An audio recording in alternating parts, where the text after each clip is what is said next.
ন্যাটোর পুনরূপ north Atlantic treaty organization প্রতিষ্ঠাকালীন হয় ৪ April ১৯৪৯ সালে।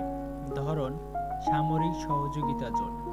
এর সদর দপ্তর হচ্ছে দুইটা, পূর্বে ছিল ফ্রান্সে, প্যারিস ফ্রান্সে, আর বর্তমান হচ্ছে ব্রাসেলস বেলজিয়াম। প্রতিষ্ঠানকালীন সদস্য ১২টি ছিল, বর্তমান সদস্য সংখ্যা হচ্ছে ৩২টা। মুসলিম দেশ আছে দুইটা, একটা আছে তুর্কি আর একটা আছে আলবেনিয়া।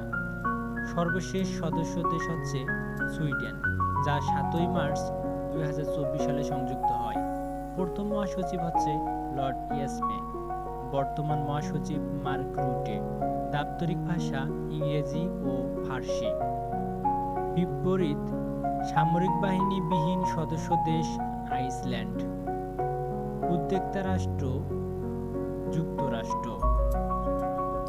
ন্যাটোভুক্ত ইউরোপীয় বাহিরের দেশ দুইটা, একটি হলো যুক্তরাষ্ট্র এবং আরেকটি হলো কানাডা। ধন্যবাদ। এরকম ভিডিও পেতে চাইলে সঙ্গেই থাকুন।